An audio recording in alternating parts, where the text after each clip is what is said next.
7 अक्टूबर 2023 की तारीख को इजराइल के इतिहास में सबसे काला दिन माना जाता है।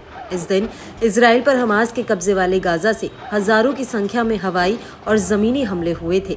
इजराइल पर हुए अप्रत्याशित हमले ने खून खराबे की ऐसी दास्तां लिखी जो इजराइल के लिए कभी भुलाई नहीं जा सकेगी।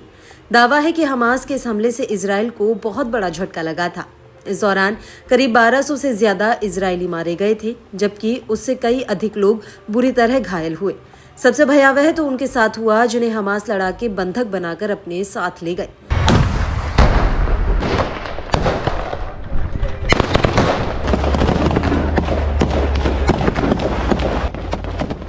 हमास के हमले से बौखलाए इजराइल ने बिना समय गंवाए 24 घंटे के भीतर ही हमास पर तगड़ा पलटवार शुरू किया।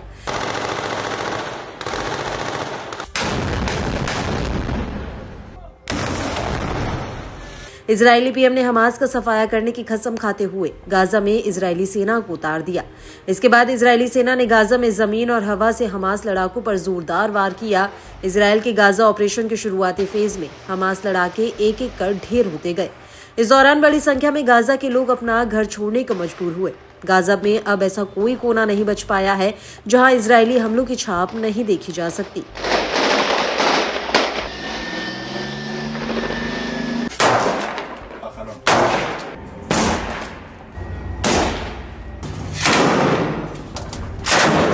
इजराइल की खतरनाक एयर स्ट्राइक ने गाजा को खंडर में तब्दील कर दिया, जहां चारों ओर सिर्फ टूटे फूटे मकान और जमींदोज बिल्डिंग ही दिखाई पड़ती हैं।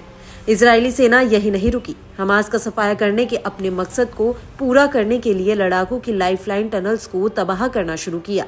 इजराइल ने गाजा में हमास के सुरंगों के नेटवर्क को खत्म करने का भी दावा किया। इजराइल और हमास की जंग में अब तक 42,000 से ज्यादा लोगों की मौत हो गई है। इस दौरान इजराइल ने हमास के कई कमांडरों को ढेर कर दिया है, वहीं हमास के कई हथियार डिपो और अड्डों को तबाह कर दिया है।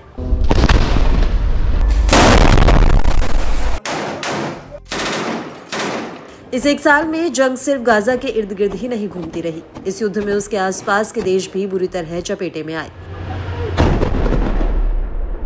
ईरान, लेबनान, यमन, इराक और सीरिया तक भी इसकी आग पहुंची। लेबनान का हिजबुल्लाह समूह हो या फिर यमन के हूती लड़ाके, वहीं इराक और सीरिया का इस्लामिक प्रतिरोध, सभी इजराइल पर टूट पड़े हैं। ईरान समर्थित इन प्रॉक्सी गुटों ने इजराइल को शिकंजे में कसने की पूरी कोशिश की। मिडिल ईस्ट में हालात इतने बेकाबू हो गए हैं कि जंग के 7 मोर्चे तक खुल गए हैं। इजराइल एक साथ कई मोर्चों पर युद्ध लड़ने की हालात में आ गया है।